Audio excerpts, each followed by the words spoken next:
À l'antenne de Sputnik de la conversation, je suis Susanna Alganazian. Les Arméniens pourraient être la nation la plus saine de la planète s'ils se rappelaient que l'on doit manger pour vivre et non l'inverse.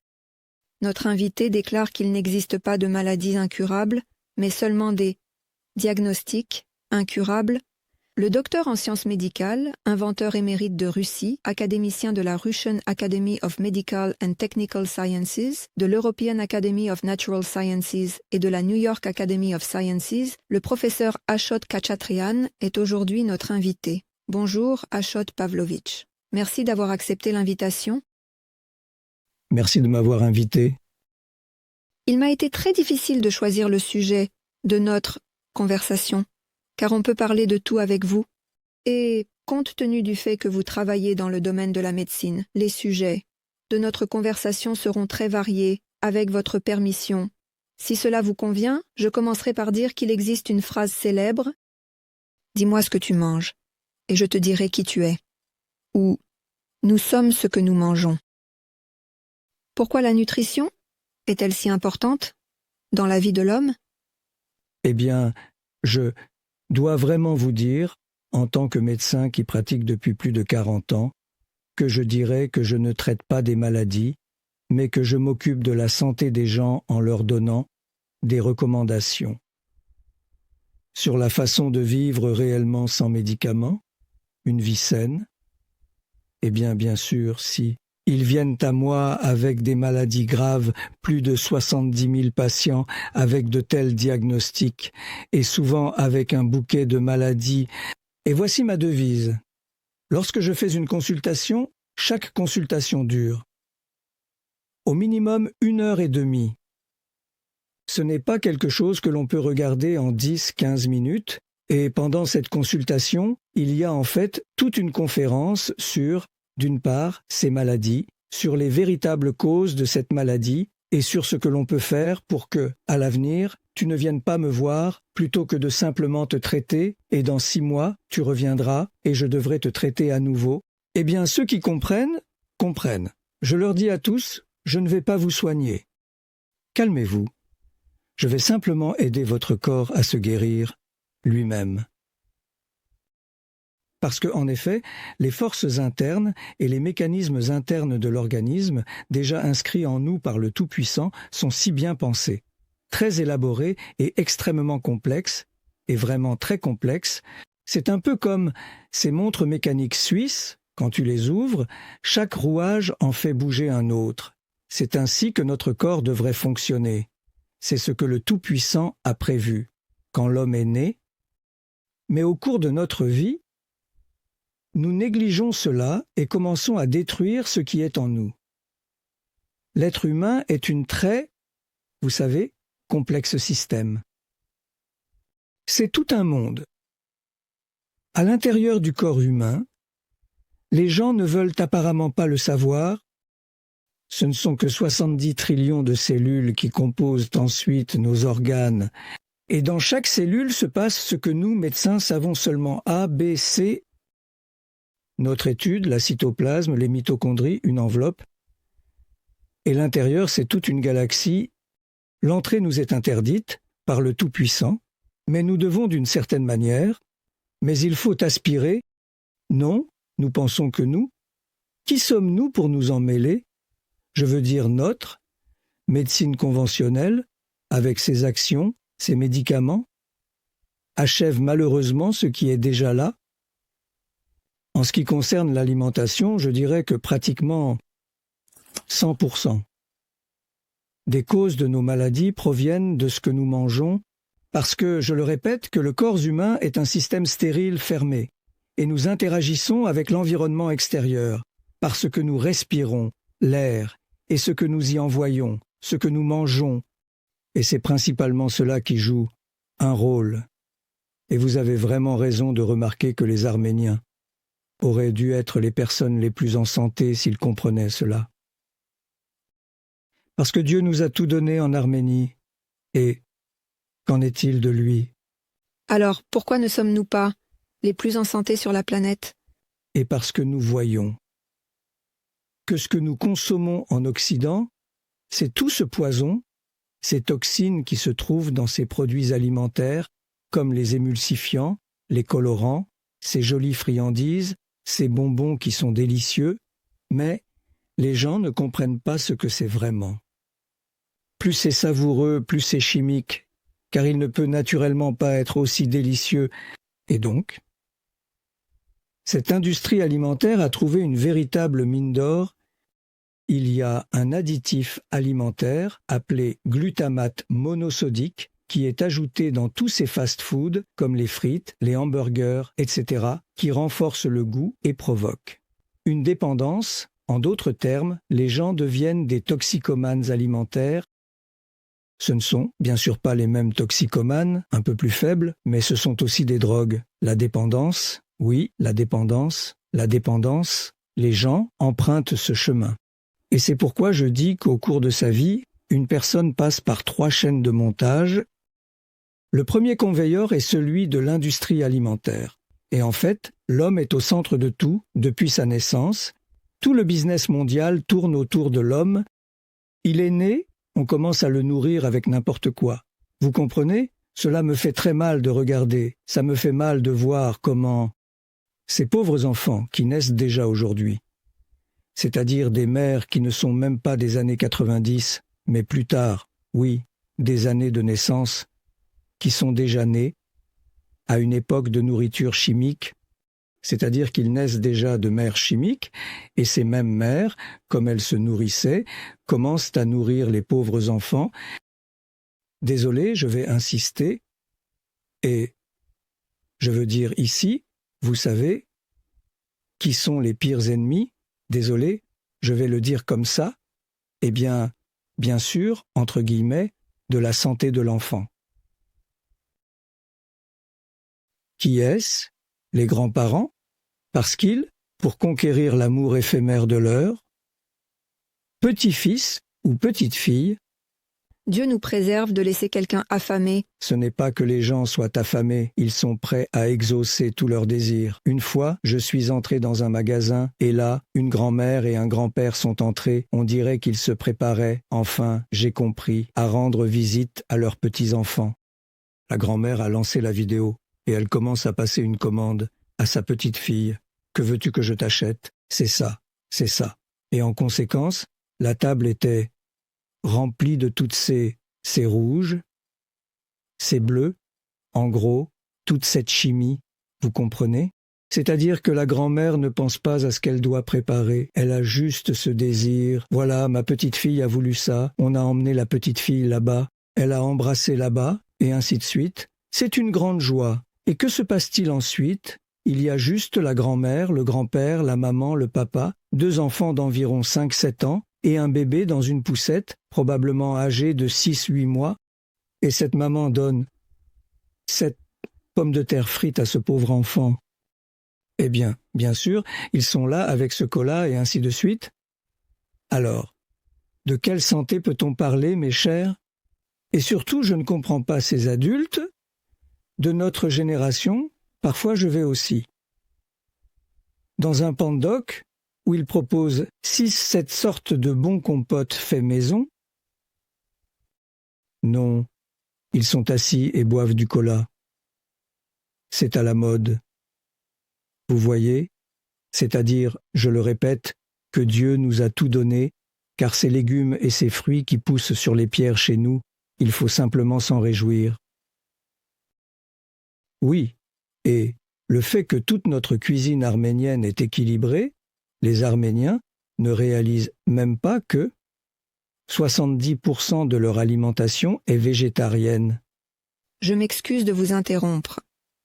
En revenant aux origines arméniennes, je voudrais également simplement énoncer un fait bien connu. Le meilleur exemple est probablement notre table de Nouvel An d'il y a plusieurs siècles. Et qu'est-ce qui nous est arrivé? Pour que nous passions de l'obligation de servir de la vaisselle à l'obligation de servir du jambon, qui est devenue la figure clé de la table du Nouvel An, c'est-à-dire, tout de même, nous avons parlé, il y a quelques minutes avant l'émission, et vous n'avez pas vraiment lié la pensée et le fonctionnement du cerveau à la nutrition. C'est-à-dire que cela n'est pas vraiment interconnecté. Mais, en même temps, le temps impose tout de même certaines exigences. Disons qu'autrefois, le repas en famille devant l'écran de télévision était tout à fait normal. Maintenant, il y a plus d'écrans, chacun a le sien. Et, par conséquent, même la tradition des repas en famille a disparu, bien qu'il y ait eu beaucoup d'avantages, de bonté et de cohésion dans l'institution familiale. Tout change donc et le temps dicte les choses. Et cela s'aggrave de plus. Que peut nous aider, si ce ne sont pas les cerveaux? Regardez, je ne dis pas que c'est une question de cerveau. Au contraire, le cerveau a une très grande importance dans ce domaine. Mais souvent, vous savez, dans le cerveau. Par exemple, je vais aussi raconter un exemple. Au Kazakhstan, mon programme prévoit 7 jours de jeûne. Et là, quelqu'un se promenait pendant la famine, quand je vais manger du bêche barmak. Quand je vais manger du bêche barmak, je dis « Tu as faim maintenant ?» Non. C'est-à-dire que le corps ne veut pas, mais ici se trouve le réflexe du bêche barmak, vous comprenez? Et lui, quand il aura terminé son traitement, son corps ne lui demandera pas de bêche barmak. Eh bien oui, je suis kazakh, comment pourrais-je me passer de bêche barmak? Et il recommencera à manger et encore, eh bien comment? Une personne arrête de fumer, oui, pendant 1 an ou 2, puis elle fume une cigarette, et voilà, c'est reparti. C'est donc naturel, ce contrôle, mais ici, la personne doit déjà choisir, oui, quand elle se purifie, quand cela doit se faire, elle doit choisir. Soit tu écoutes ton corps, ton cerveau te dicte non, comment puis-je me passer de brochettes? Allez, nourris-moi de brochettes. Et tu dis, tais-toi, j'écoute mon corps, il ne veut pas, vous comprenez? Et progressivement, on s'habitue à son organisme. Maintenant, beaucoup de gens regardent cela avec nostalgie, se souviennent et disent comment, en effet, nous mangions la même saucisse, sans penser qu'il pourrait y avoir quelque chose de suspect là-dedans.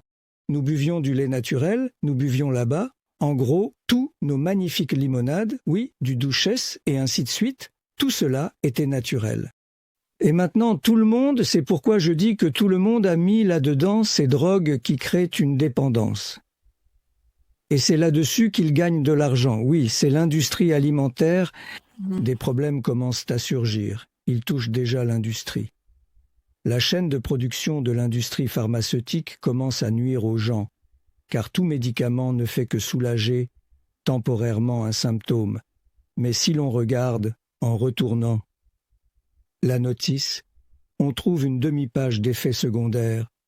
Il y a moins d'indications que... Mais ça ne nous intéresse pas. Vous êtes venu pour mesurer votre pression. Nous vous laissons mesurer votre pression. Si vos reins ne fonctionnent plus, vous irez voir un néphrologue. De la même manière, l'homme se retrouve dans un cercle vicieux et progressivement, son médicament devient de la nourriture et non de la nourriture-médicament. Vous comprenez? C'est ainsi qu'on y parvient. On peut aussi descendre de ce convoyeur, mais c'est déjà plus difficile que de descendre du premier convoyeur. Là-bas, tu peux au moins te contrôler toi-même. Ici, tu ne peux plus contrôler parce que c'est un bombardement atomique avec ces médicaments. Tous tes organes sont déjà déséquilibrés. Ils ne pourront rien faire. Et finalement, où? Dans la 3e enveloppe, et de là, il n'y a plus de retour. Service funéraire. Des services rituels est déjà là. Et, surtout, tout cela se fait avec l'argent que cette personne a gagné par un travail acharné. Et tout cela se termine ainsi, malheureusement. Comme on dit, tout caprice a un prix. Oui. Je voudrais m'adresser à vous par votre nom et prénom, mais pour le moment, je vais m'adresser au docteur. D'où viennent les mythes sur la nourriture? D'ailleurs, les plus controversés. Aujourd'hui, il est bien connu, je vais simplement énumérer certains d'entre eux. Je pense qu'ils intéressent vraiment nos auditeurs. Et où est la vérité? Où est la réalité? Quelle est la vérité? Il faut boire au moins 8 verres d'eau par jour. Parallèlement, il existe aussi l'opinion selon laquelle il faut boire autant que le corps le demande. Le vin rouge est bon pour le cœur, et le poisson pour la vue. Le désir pour un certain produit signifie que le corps manque de quelque chose. Le gluten est également nocif pour tout le monde. La viande est une partie nécessaire d'un régime équilibré. Il ne faut pas manger après 18 heures, et ainsi de suite. La liste est tout simplement interminable. D'ailleurs, si aujourd'hui c'est ça. Comme postulat, cela sonne dans cette direction. Demain, un expert quelconque annoncera exactement le contraire. Il est utile de boire un verre d'eau après 18 heures. On peut manger et ainsi de suite. Où est la vérité? Comme lui, comment la direction évolue? Oui, je suis prêt à parler de chacune de ces questions pendant 2 à 3 heures, car ce sont des questions très globales. En ce qui concerne la consommation d'eau, vous savez, je m'occupe de la médecine à hydrogène. Abordons ce sujet. Concernant l'eau, eh bien, tout d'abord, je vous dirai qu'à l'époque soviétique, lorsque l'eau était la deuxième meilleure au monde et coulait de nos robinets, les médecins, au contraire, conseillaient de boire moins d'eau. Selon les recommandations de l'OMS, une personne a besoin de, par jour, 500-600 millilitres d'eau, mais certaines caractéristiques dont je parlerai, là-bas en termes de potentiel, etc. Et tout cela est apparu à l'époque où l'eau en bouteille est devenue disponible et il fallait la vendre et il fallait que chacun ait déjà non pas 5-6, mais en fonction du poids, 30-33 millilitres par kilogramme. C'est-à-dire que si une personne pauvre, a tous ses ventres qui pèsent près de 100 kilos, elle doit boire 3-4 litres d'eau, vous comprenez? C'est une grande charge, et seulement une charge. Cette eau n'est nécessaire à personne, d'autant plus que c'est de l'eau qui n'est pas assimilée par notre organisme. J'en parlerai, car il est important de boire la bonne eau, et alors, il ne faut pas 3-4, mais juste, il faut boire de l'eau, selon les besoins du corps. Il est important d'écouter son corps. Et quelle eau boire, je vais probablement vous en parler. Quand vous poserez cette question, ce que je peux dire tout de suite, c'est que l'un a dit cela, l'autre a dit cela. Vous savez, malheureusement, il y a maintenant cette profession de nutritionniste. Et bon, d'accord, avec une formation médicale, plus de 90% des... Une ancienne coiffeuse suit un cours et une autre coiffeuse, mais déjà certifiée, lui délivre un certificat de nutritionniste. Elle se lève, attire, s'est abonnée et commence sans avoir la moindre idée élémentaire de l'anatomie. J'écoute, parfois j'en reste bouche bée, car elles ont presque 50-60 abonnés et elles gagnent de l'argent. Des milliers d'abonnés, oui, ils peuvent dire tout, nous allons le faire, vous comprenez? Voici encore un problème, il faut limiter ces amateurs d'avions, oui, pour qu'ils n'aient pas la possibilité, c'est-à-dire si tu promeus quelque chose. Ils ne sont pas responsables des conséquences. Oui, donc ces bancs Instagram doivent être, ils doivent vérifier ce que c'est, filtrer et ensuite le faire. En ce qui concerne, vous avez dit, le poisson, n'est-ce pas? Oui, c'est un point stéréotypé, c'est bien connu. Oui, mais le poisson n'est pas ce qui est bon. Pour la vue, c'est l'oméga 3, vous comprenez? Avez-vous quelque chose contre le poisson? Écoutez, je vais vous dire quelque chose, mais ne vous fâchez pas. Je vais vous dire une chose intelligente, d'accord? Le poisson est le produit alimentaire le plus dangereux et le plus toxique. Qui vit dans l'eau, pas sur la terre. Naturellement, il vit dans l'eau. Et c'est la plus dangereuse. Mes chers, où vivons-nous? Nous vivons sur notre petite planète. Petite planète, c'est maintenant ce qu'on dit à l'envers. Elle est plate, n'est-ce pas, la Terre? Nous avons l'habitude de l'appeler une sphère. 70% est couvert d'eau, n'est-ce pas? Oui, 30%, c'est de la Terre. Sur cette Terre vivent environ 9 milliards de personnes. Où doivent-ils mettre ces déchets? Imaginez s'ils ne jettent pas dans cette mer cela quelque part. Imaginez un immeuble de plusieurs étages, où les ordures ne sont pas ramassées pendant une semaine. Dans une semaine, ces déchets rempliront toute la maison. Évidemment, chaque jour, plus d'1 million de ces déchets sont rejetés dans la mer et l'océan. Aujourd'hui, il y a 6 fois plus de ce plastique, de tous ces déchets, dans l'eau que de ces pauvres poissons.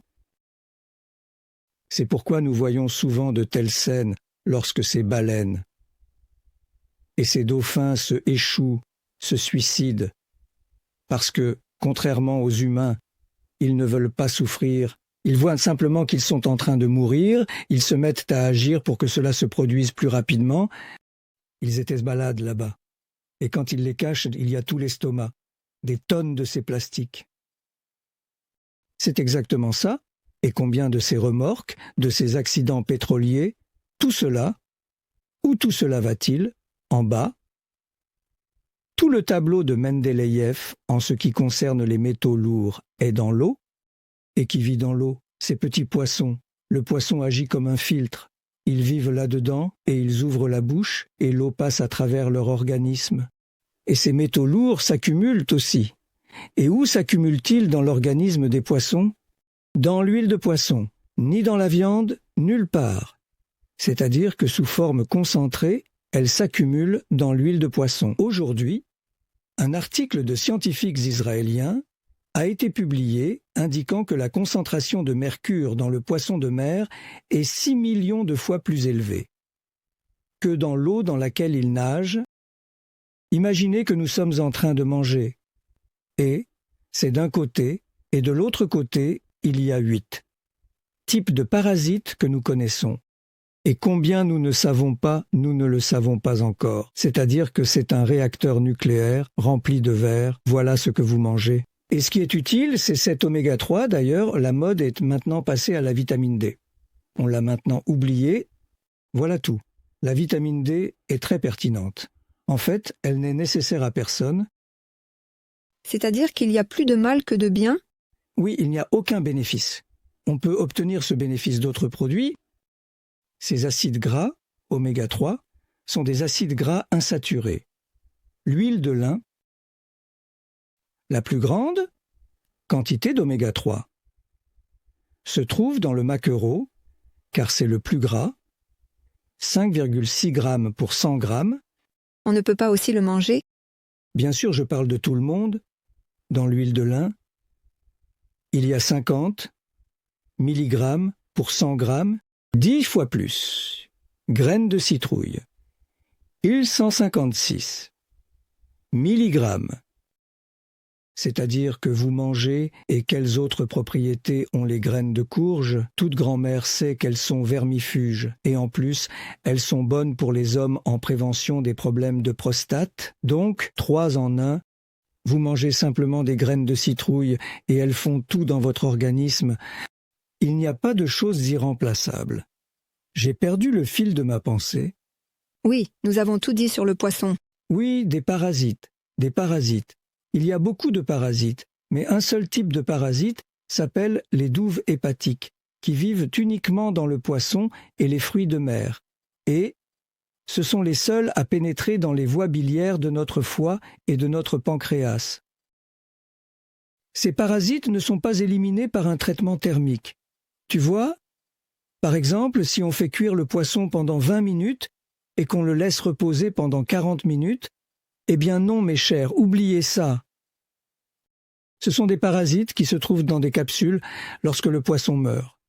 Et même si vous transformez le poisson en charbon, eux, ils ne disparaissent pas.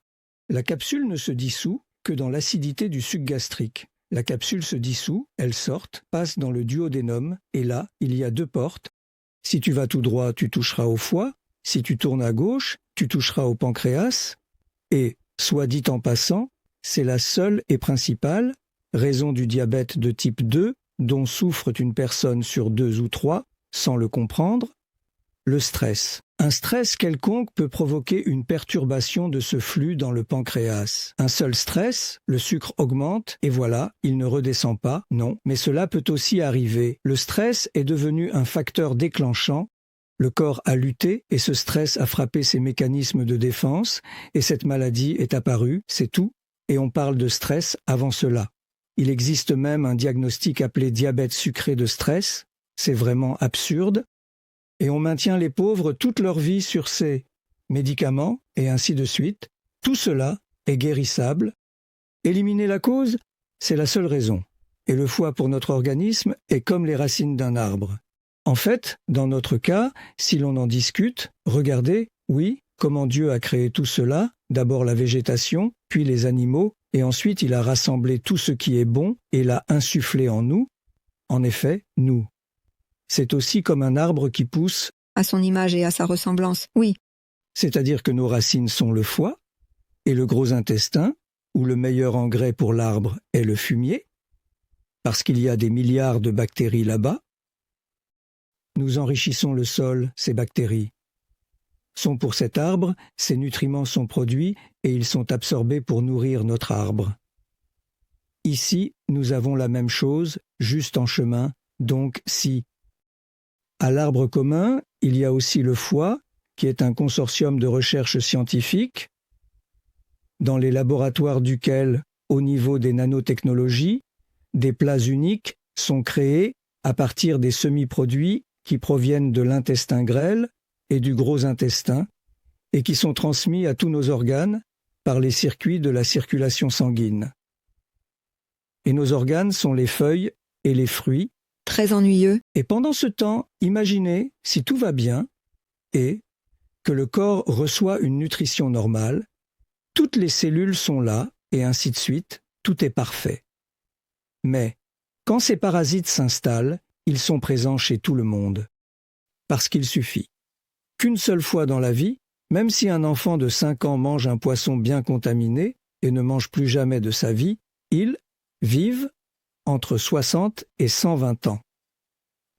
Plus de nous.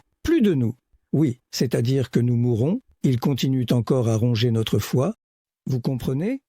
Et c'est ainsi qu'ils obtiennent des poisons et des toxines. On dit que dans notre médecine, il y a 4 causes de toutes nos maladies. C'est l'hérédité, c'est l'âge, c'est le stress. Si personne ne peut trouver de défaut, eh bien c'est apparemment une caractéristique de ton organisme. C'est-à-dire que ce sont des arguments auxquels une personne ne peut rien répondre.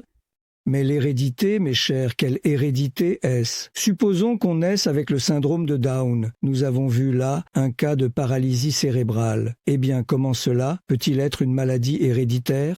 Elle a montré des signes d'allergie il y a 10-15 ans. Sa mère a des allergies. Que voulez-vous, ma chérie, d'une mère malade pour avoir un enfant en bonne santé? C'est votre croix, vous devez la porter toute votre vie, et ainsi de suite. Non, mes chers.